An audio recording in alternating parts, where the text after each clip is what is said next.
Tenho 23 anos. Há algum tempo, decidi me aventurar no mundo dos aplicativos de encontros. Depois de algumas tentativas frustradas em outras plataformas, como o Tinder e o Bumble, onde parecia que nada realmente fluía, ouvi de um amigo que o Inge tinha uma proposta um pouco diferente. Ele disse que as pessoas lá buscavam algo mais sério, que o algoritmo parecia facilitar conversas mais autênticas, e isso chamou minha atenção. Com essa recomendação, resolvi dar uma chance. Montei meu perfil com cuidado, escolhi fotos que refletiam minha personalidade e escrevi uma bio que mostrava um pouco do meu humor e interesses. Não demorou muito para que as primeiras combinações começassem a aparecer. Uma das combinações que me chamou a atenção foi Gustavo. Ele tinha 24 anos, um ano a mais do que eu, e seu estilo artístico se destacava entre os demais perfis. Ele tinha cabelos castanhos levemente despenteados, usava óculos de armação grossa que davam um ar intelectual, e sua barba cuidadosamente desleixada completava o visual. Parecia alguém que poderia ser encontrado em uma exposição de arte moderna ou em um café alternativo, absorto em um livro de filosofia. Nossa conversa naquela noite fluiu surpreendentemente bem. Gustavo era engraçado, inteligente, embora um tanto introvertido. Discutimos filmes, música e até trocamos algumas piadas sobre o quão estranho o mundo dos encontros online pode ser. No fim da conversa, resolvemos que deveríamos nos encontrar pessoalmente. Sugere um bar que eu conhecia, um lugar que visitava ocasionalmente com meus amigos. Não era meu lugar favorito, claro, porque sempre tive essa regra de ouro: nunca levar um encontro de aplicativo para seus lugares prediletos, por uma questão de segurança. Na data marcada, acabei me atrasando um pouco.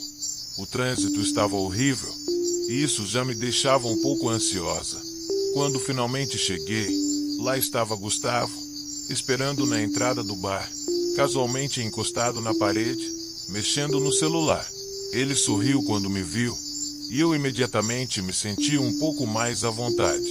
Entramos e, para minha surpresa, o encontro foi realmente agradável.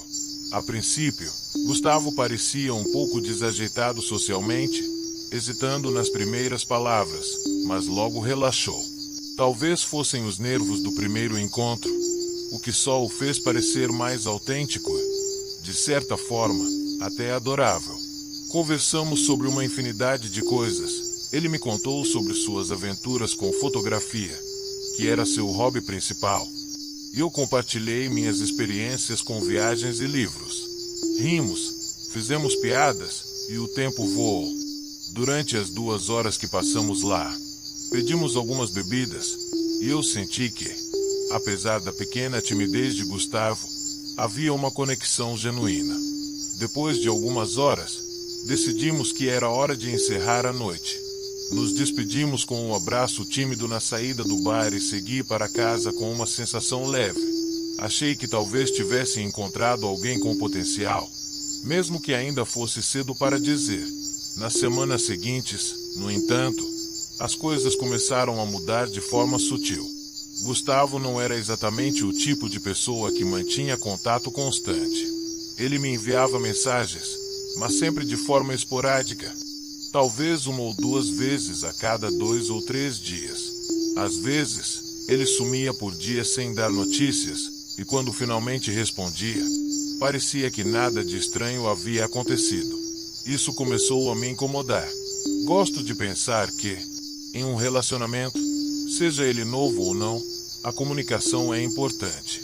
Ficar horas ou dias sem responder, sem ao menos uma explicação ou um "estou ocupado", me deixou com uma sensação incômoda. Para mim, aquilo era um grande sinal vermelho. Algo não parecia certo, e comecei a questionar se Gustavo estava realmente interessado ou apenas jogando algum tipo de jogo. Eventualmente, parei de responder às mensagens de Gustavo. Não foi uma decisão difícil. Cheguei à conclusão de que ele simplesmente não estava pronto para alguém como eu. E tudo bem, sem ressentimentos. Às vezes, as coisas simplesmente não funcionam, e era isso que parecia ter acontecido aqui. A vida seguiu seu curso, Algumas semanas depois, eu me encontrava em uma daquelas noites tediosas, onde a monotonia parece se arrastar e você se pega rolando o feed do Instagram sem prestar atenção. Foi nesse momento que uma notificação inesperada surgiu na tela do meu telefone. Era Gustavo. Fiquei surpresa ao ver o nome dele ali, após tanto tempo sem nenhum contato. Por um segundo, considerei ignorar, mas algo em mim me fez abrir a mensagem. Ele me perguntou, de maneira casual, se eu gostaria de sair naquela noite. Talvez pelo tédio, talvez por uma pontada de curiosidade, acabei aceitando o convite. Não havia expectativas altas, só a chance de fazer algo diferente numa noite em que, de outra forma, eu ficaria em casa assistindo Netflix. Dessa vez, senti-me confortável o suficiente para lhe dar meu endereço, permitindo que ele viesse me buscar. Pouco tempo depois, recebi a mensagem de que ele estava lá embaixo. Olhei pela janela e vi o carro parado em frente ao meu prédio, um Honda Civic azul. Mas o que chamou minha atenção foi uma grande amassadura no para-choque traseiro, algo que eu não havia notado antes. Dei de ombros e desci, ainda sem imaginar como essa noite se desenrolaria. Assim que entrei no carro, algo pareceu errado. O clima estava completamente diferente da primeira vez que nos encontramos. Gustavo estava muito mais calado do que o normal. Seu habitual jeito desajeitado agora se transformará em um silêncio incômodo. Ele mal disse uma palavra além de um breve oi quando entrei no carro. Senti imediatamente que algo estava fora de lugar, como uma tensão invisível no ar que era difícil de explicar. Era o tipo de sensação que te faz arrepender de uma decisão no instante em que a toma. Eu, que sempre fui cuidadosa com quem saio, de repente me vi questionando por que havia entrado no carro com ele. Enquanto ele dirigia, eu olhava pela janela, planejando discretamente uma maneira de sair daquela situação o mais rápido possível. Decidi que, assim que parássemos, inventaria uma desculpa para encerrar o encontro ali mesmo. Gustavo dirigiu até um bar que ele havia sugerido, um lugar que eu nunca tinha ido antes. Quando ele estacionou o carro, meu coração já estava acelerado, e a sensação de estranheza havia se transformado em um desconforto palpável. Peguei meu telefone. Antes mesmo de ele desligar o motor, fingi atender uma ligação. Ah, não acredito. Sério? Ok, estou indo agora, disse, tentando soar convincente. Expliquei rapidamente a Gustavo que algo urgente havia surgido e que eu precisaria ir embora imediatamente. Pela expressão em seu rosto, ficou claro que ele não acreditava nem por um segundo na minha desculpa. Seus olhos estavam fixos em mim, duros, mas ele não disse nada. Talvez estivesse esperando que eu voltasse atrás na minha história ou que oferecesse alguma explicação melhor, mas eu não o fiz. Apenas me virei. Saí do carro e comecei a andar rapidamente em direção à parada de ônibus mais próxima. O ar da noite estava frio, mas ainda assim, senti um alívio imediato ao me distanciar do carro. Gustavo não me seguiu, não tentou argumentar ou me impedir, e isso, de certa forma, só aumentou a estranheza da situação. Quando finalmente entrei no ônibus, fiz o que deveria ter feito desde o início. Bloqueei Gustavo no Inge, apaguei o número dele e prometi a mim mesma que nunca mais me colocaria em uma situação assim novamente. Ele não fez nada de explicitamente ruim naquela noite, nada que eu pudesse apontar como uma razão concreta para meu desconforto. Não houve palavras ameaçadoras, nem gestos invasivos, mas algo em seu comportamento, naquele silêncio estranho e na forma como ele me olhava, desencadeou em mim uma sensação de perigo. Era difícil de explicar, mas eu sabia que estava certa ao seguir meu instinto e me afastar. Se essa tivesse sido a última vez que ouvi falar de Gustavo, essa história teria terminado aqui, com um sentimento de alívio e uma lição aprendida.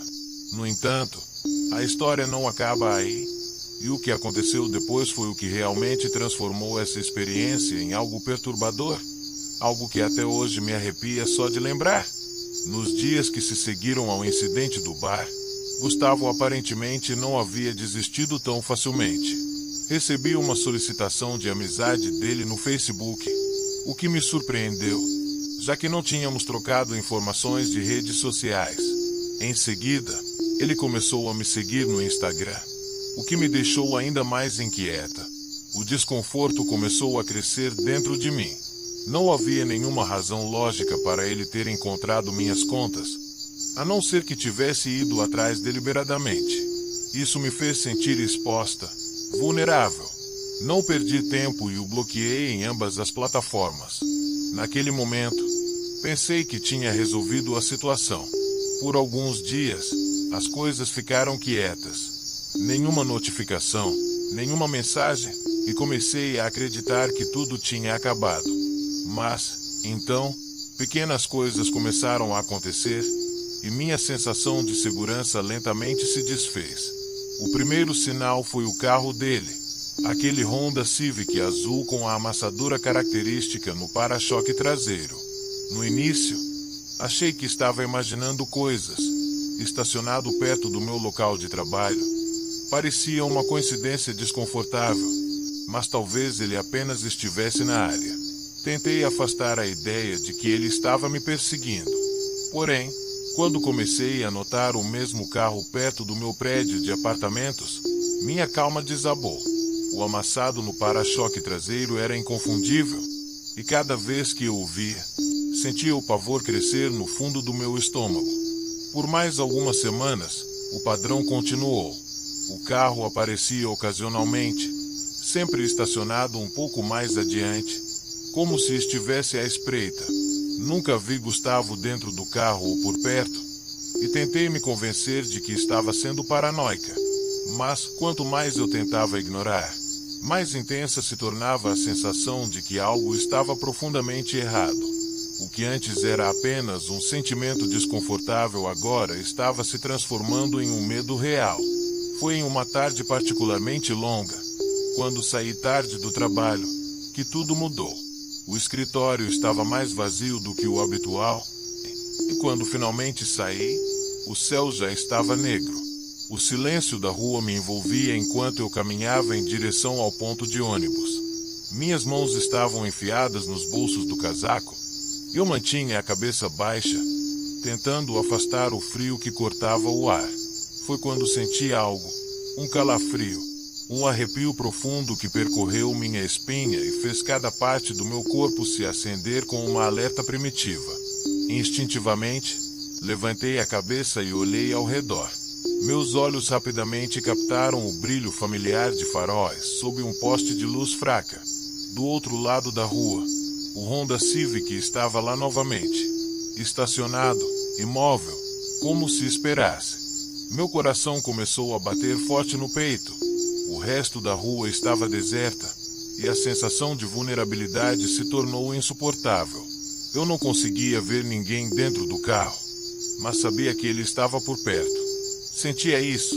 Acelerei o passo, querendo desesperadamente chegar ao meu destino, mas, antes que pudesse reagir, fui agarrada por trás. Tudo aconteceu tão rápido que, por um momento, a realidade se embaralhou. Um braço masculino me envolveu com força, apertando meu corpo contra o dele. O cheiro de colônia e o calor sufocante de sua presença me atingiram de uma vez. Era Gustavo. Minha mente entrou em pânico, lutando para processar o que estava acontecendo.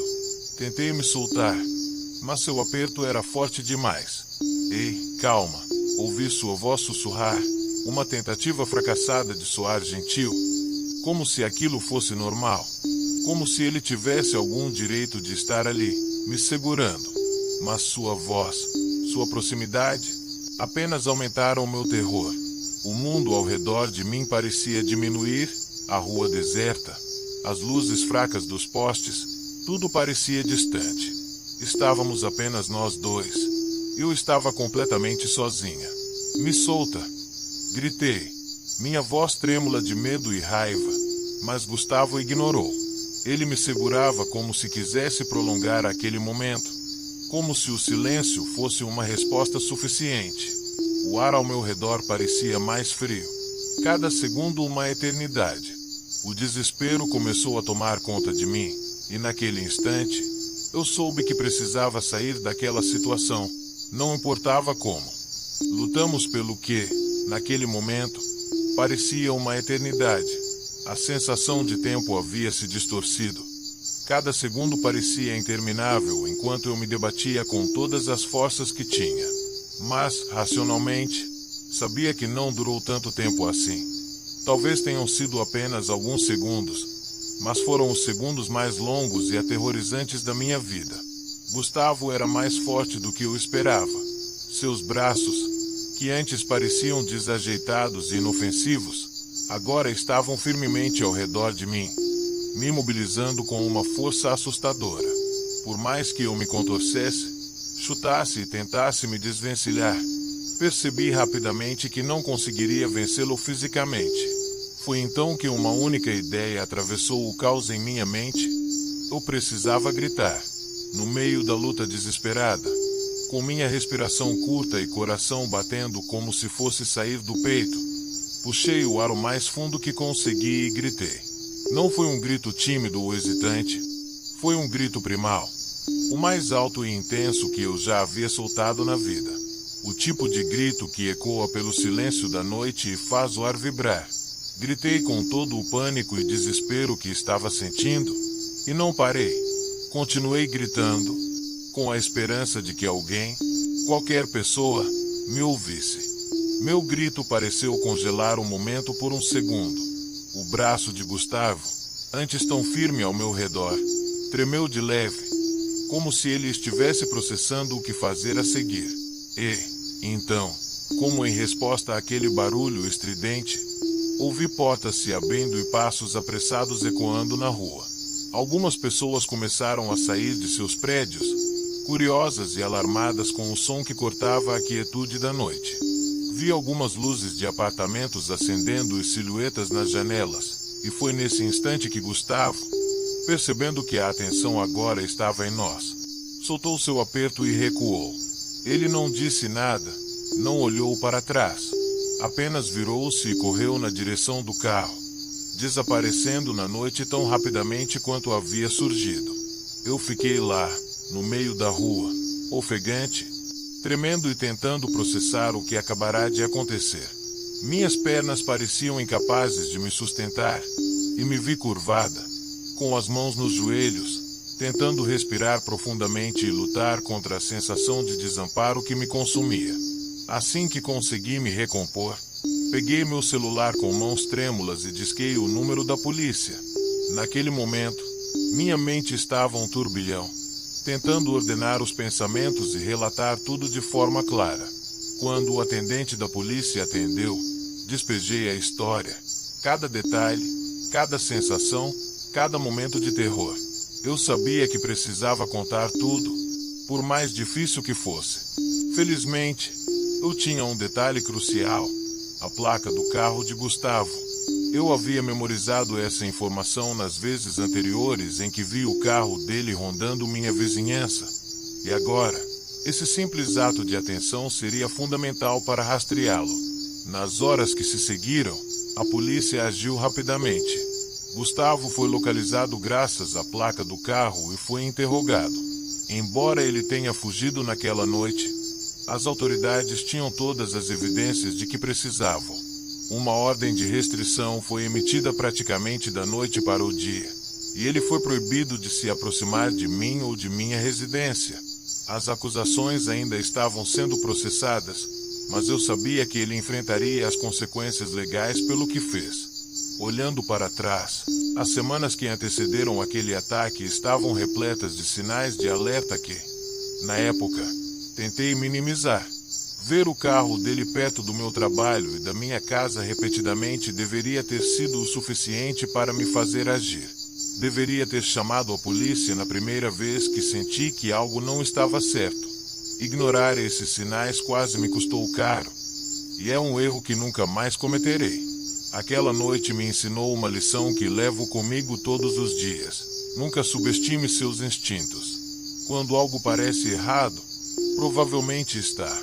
Não é exagero agir diante de uma sensação de perigo. O medo pode ser uma ferramenta poderosa de sobrevivência e naquela noite, gritar, uma ação tão simples e desesperada, salvou minha vida.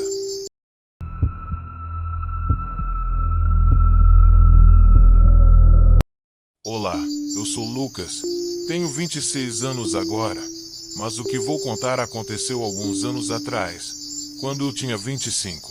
Naquela época, eu estava mergulhado no mundo dos aplicativos de namoro online há cerca de 6 meses. No início, eu me sentia incrivelmente cético, quase desconfortável. A ideia de me expor dessa forma para pessoas que eu nunca tinha conhecido pessoalmente parecia arriscada. Eu via esses aplicativos como um território de incertezas, onde qualquer deslize poderia me colocar em uma situação embaraçosa.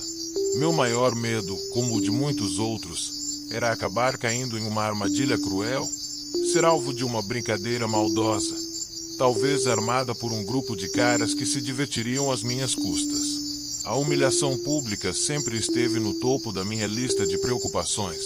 Ser ridicularizado, envergonhado de uma maneira da qual seria difícil me recuperar. Mas, como eu logo descobri, o que me esperava era algo muito mais sinistro do que uma simples pegadinha. Foi assim que eu conheci Juliana.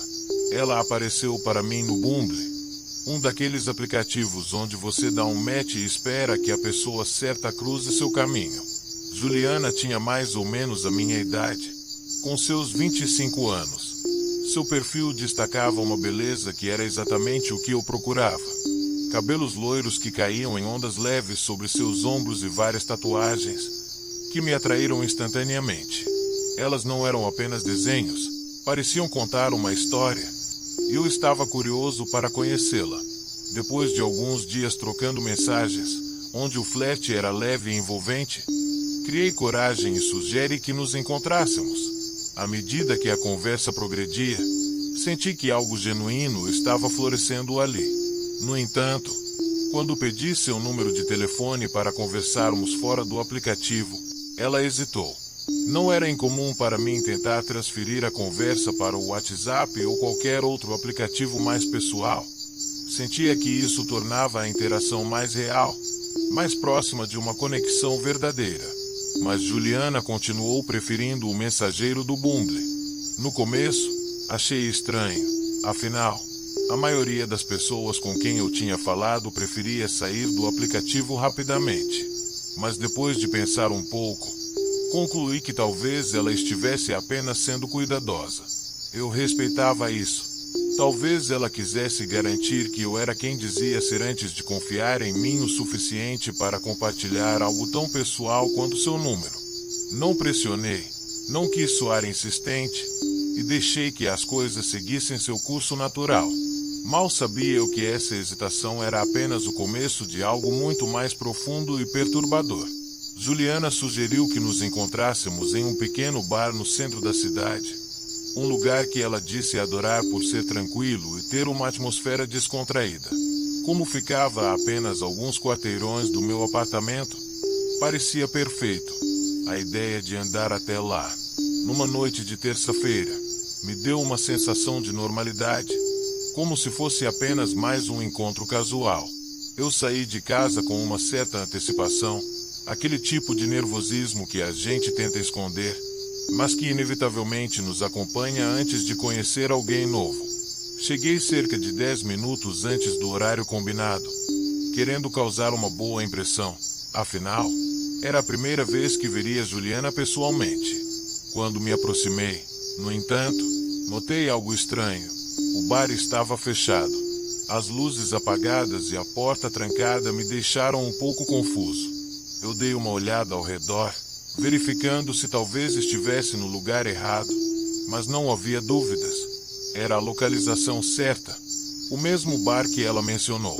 Olhei ao redor, o silêncio da rua era quase perturbador. Era uma noite de terça-feira, e o centro da cidade estava praticamente vazio, com poucos carros passando e algumas poucas pessoas apressadas. Peguei o celular do bolso e abri o aplicativo, enviando uma mensagem rápida para Juliana. Oi, estou aqui. Mas parece que o bar está fechado. A resposta veio quase que instantaneamente. Ela pediu desculpas e sugeriu outro lugar. Mais abaixo, na mesma rua, um barzinho menor que eu nunca tinha ouvido falar. Além disso, ela mencionou que havia um atalho para chegar lá mais rápido, através de um parque. Eu hesitei por um segundo. Atalhos em lugares desconhecidos nunca me pareciam uma boa ideia, especialmente à noite. Mas confiei nela. A maneira como descreveu o parque fez parecer uma rota segura. Além de que eu não queria parecer desconfiado ou hesitante logo no primeiro encontro. Ok, te encontro lá, respondi, começando a caminhar em direção ao parque que ela mencionou. À medida que me aproximava, a escuridão começava a se intensificar. Já eram 8 da noite, e o sol tinha se posto, deixando o céu com apenas um leve brilho que logo desapareceria por completo. Quando finalmente cheguei ao parque, uma sensação de desconforto começou a se instalar. O lugar era mais escuro do que eu imaginava. A pequena trilha que cortava o parque parecia quase abandonada, sem iluminação alguma. O único som era o farfalhar das folhas sob meus pés e o eco dos meus próprios passos. Eu diminui o ritmo, tentando decidir se deveria realmente seguir por ali ou contornar o parque. Enquanto ponderava, uma nova mensagem chegou. Estou aqui te esperando. Atravessa o parque. Não demora. As palavras "não demora" me deixaram com uma sensação de urgência, como se ela estivesse ansiosa para me ver. Isso aliviou um pouco a estranheza da situação, me fazendo acreditar que tudo estava sob controle. Resolvi seguir o caminho sugerido, mas, para não perder mais tempo, comecei a andar mais rápido. A cada passo, a escuridão ao meu redor parecia se intensificar, e o silêncio se tornava mais opressivo. Os sons da cidade foram desaparecendo à medida que eu me embrenhava mais no parque. Olhei ao redor, quase esperando ver alguém. Talvez outros pedestres ou mesmo Juliana ao longe, mas o lugar estava deserto. O desconforto começou a se transformar em uma sensação de urgência. Então, em vez de continuar a caminhar lentamente, decidi correr para sair logo dali. O som das folhas secas esmagando-se debaixo dos meus pés era o único companheiro naquele trajeto cada vez mais desconcertante. Depois de alguns minutos correndo, finalmente saí do parque e alcancei a calçada novamente, já próximo ao segundo bar. Meus pulmões ardiam, e eu estava ofegante.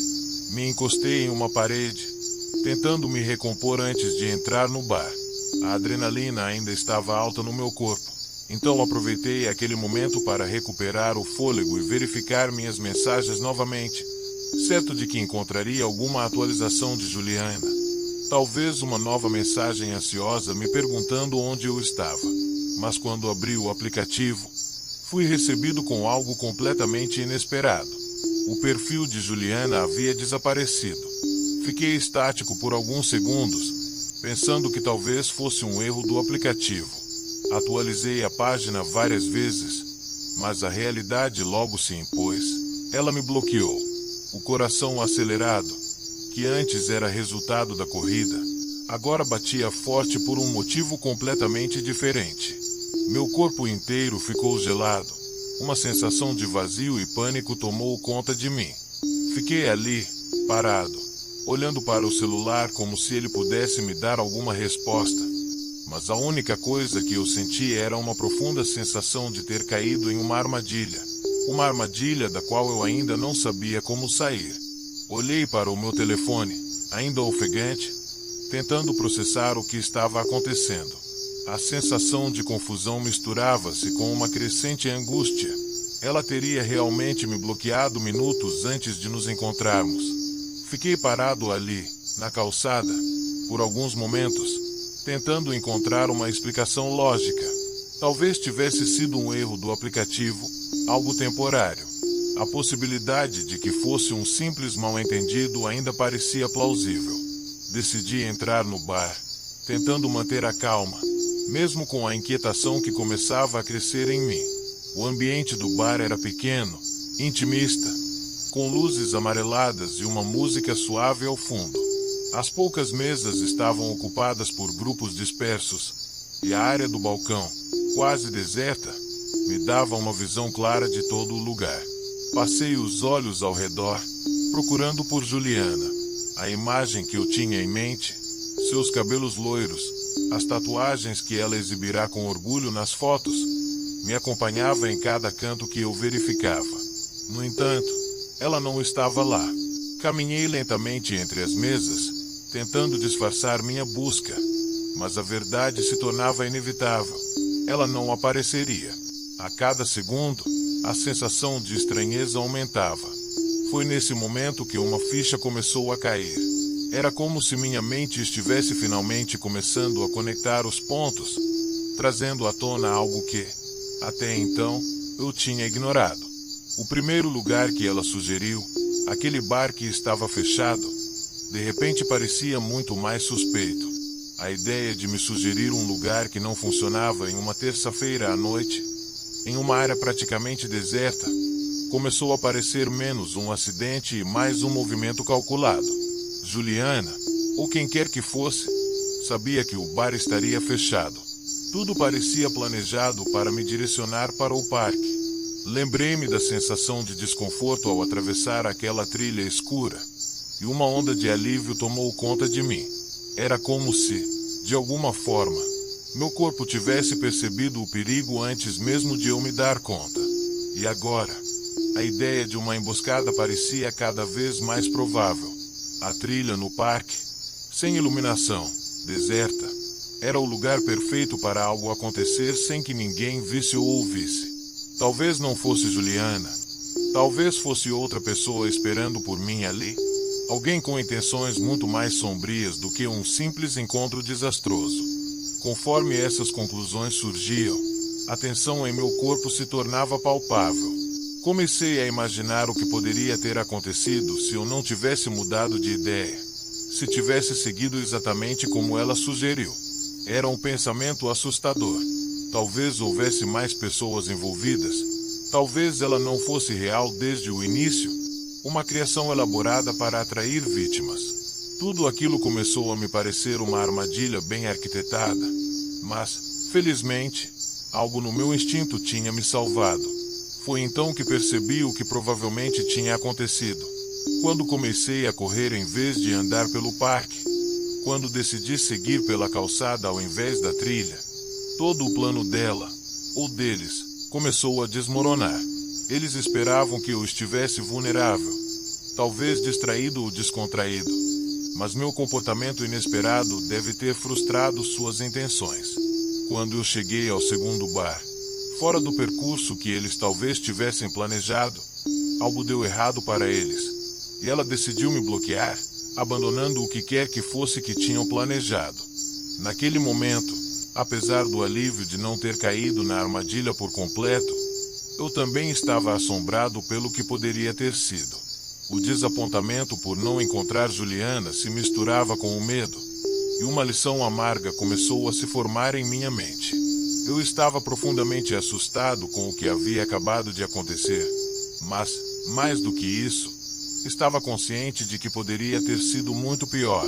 Por algum motivo, uma parte de mim percebeu o perigo a tempo. Saí do bar ainda com o coração acelerado, mas com uma nova clareza. A experiência toda me ensinou algo crucial.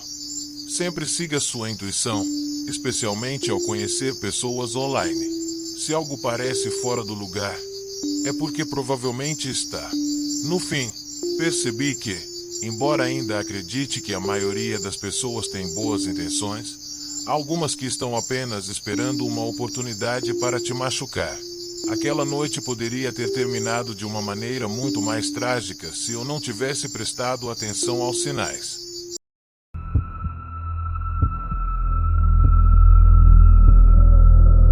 Eu sou um rapaz de 18 anos, morando em São Paulo, onde o ritmo da cidade parece sempre corresponder à intensidade da minha vida. Tenho 1,85 metros de altura, o que me coloca facilmente como um dos mais altos em qualquer ambiente em que entro, e sou musculoso, fruto de anos de dedicação à academia. Na escola, sempre fui aquele que chamava a atenção por parecer mais velho do que realmente era. Na 8ª série, Enquanto meus colegas ainda se preocupavam em terminar os deveres de casa, eu já tinha uma barba crescendo de forma impressionante. Alguns achavam que eu era um professor substituto. Outros simplesmente ficavam impressionados com o contraste entre minha idade e aparência.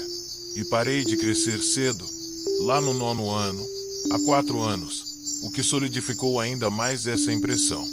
No mês passado, logo após completar 18 anos, algo aconteceu que mudou o curso da minha rotina.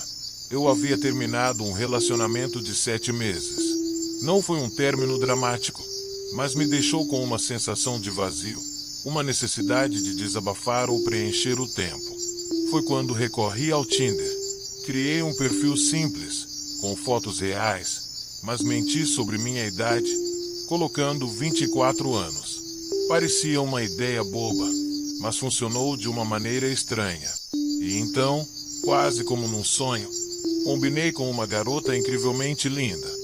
Era o tipo de beleza que faz você duvidar da realidade.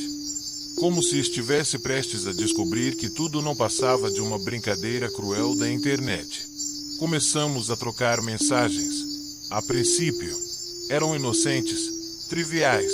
Perguntas sobre gostos, hobbies, música.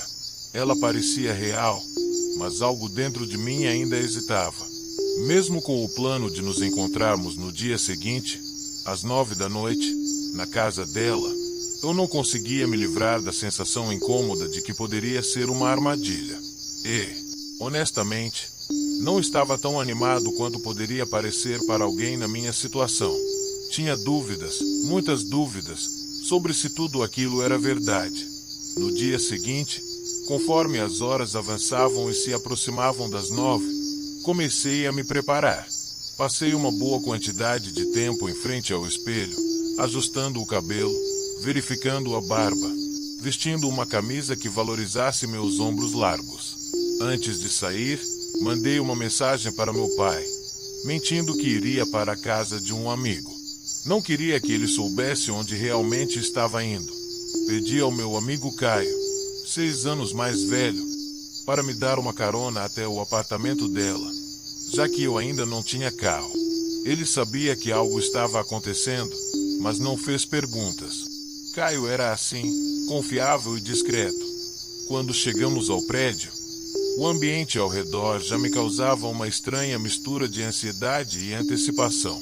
O prédio era simples, mas tinha algo de estranho no ar, como se estivesse à margem da movimentação frenética de São Paulo.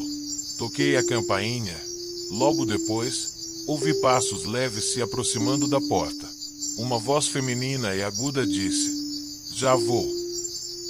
Nesse momento, mandei uma mensagem rápida para Caio, avisando que estava tudo bem e que ele podia ir. Ele partiu sem hesitar. Quando a porta se abriu, senti um alívio imediato. Lá estava ela, a garota das fotos, exatamente como eu esperava.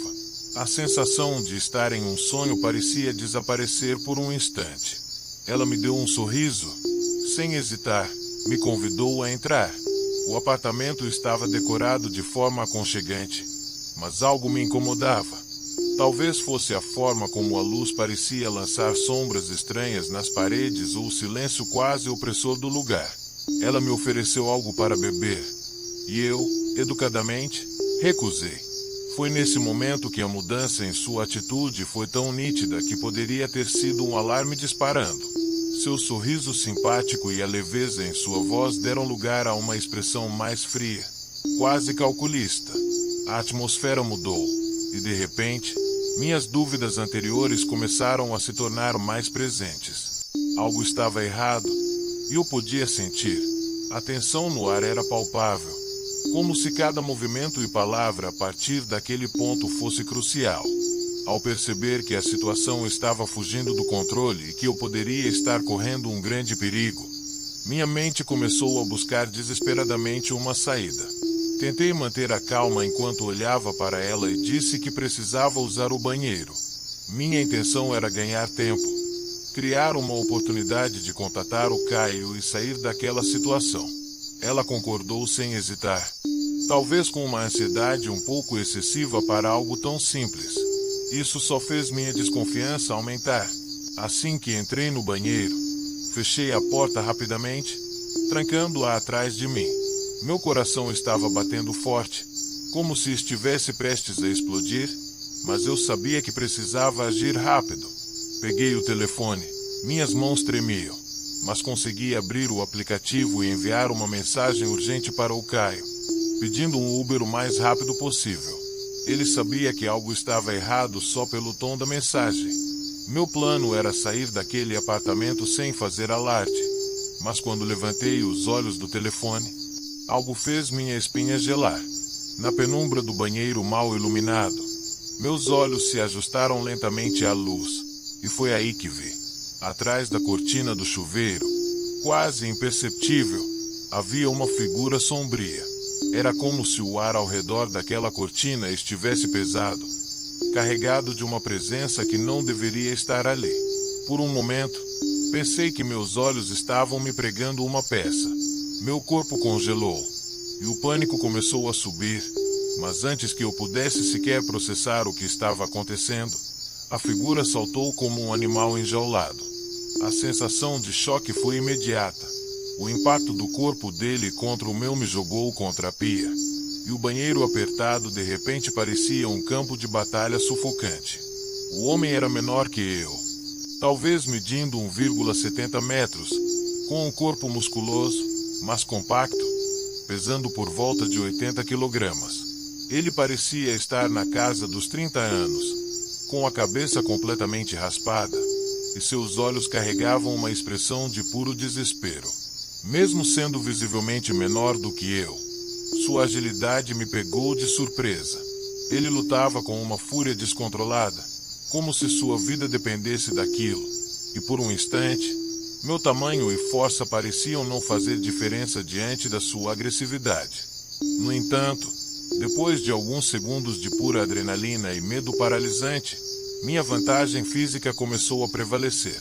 Eu, com meus 1,85 metros e quase 100 quilogramas, consegui derrubá-lo no chão do banheiro, a cabeça dele batendo com força contra os azulejos frios. Meu instinto de sobrevivência assumiu o controle, e sem pensar, dei vários socos em seu rosto, tentando imobilizá-lo. O som dos golpes ecoava no banheiro como tiros abafados, enquanto o homem se debatia. O cheiro metálico do sangue começou a se misturar com o ar, aumentando ainda mais a sensação de horror. Nesse exato momento, meu telefone vibrou no bolso. Era Caio. Ele estava lá fora, no carro, esperando. A sensação de alívio misturada com o pânico foi avassaladora, mas antes que eu pudesse processar tudo, a porta do banheiro se abriu violentamente. A garota entrou, o rosto contorcido de raiva e desespero, gritando com uma intensidade que fazia meus ouvidos zumbirem. Seus olhos estavam arregalados e sua voz ecoava pelo pequeno espaço, mas não havia tempo para pensar. Corri por entre ela e a porta, saindo do banheiro com o coração disparado. Nem olhei para trás enquanto atravessava o apartamento, empurrando a porta de entrada com força e correndo pelo corredor em direção à saída. Quando finalmente cheguei ao carro, mal conseguia falar. Meu peito subia e descia descontroladamente enquanto tentava explicar a Caio o que havia acontecido. Cada palavra parecia se atropelar na minha boca, como se eu não conseguisse organizar meus pensamentos. Ele me olhava com uma mistura de choque e preocupação, tentando entender o caos que eu acabara de descrever. Foi só depois de alguns minutos no carro, já a caminho de casa, que a realidade começou a se assentar. Eu poderia ter sido drogado, roubado ou algo muito pior. A adrenalina ainda corria em minhas veias, mas o medo real começou a tomar conta. Peguei meu telefone e tirei prints de todas as mensagens entre mim e a garota, incluindo o perfil dela no Tinder. Eu sabia que precisava de provas, mesmo que não fosse suficiente. Apesar de ter reunido tudo o que pude, ao ir à polícia, me dei conta de que seria difícil provar qualquer coisa. Era a minha palavra contra a deles, e no fim, o sistema parecia impotente diante de algo tão complexo. Saí dessa experiência com pouco mais que um susto, Mas foi um lembrete brutal de que o mundo online é cheio de armadilhas. A moral da história: sempre, mas sempre, encontre-se em um lugar público no primeiro encontro, e talvez até no segundo, só para garantir. Nunca sabemos o que pode estar escondido atrás de uma cortina de chuveiro.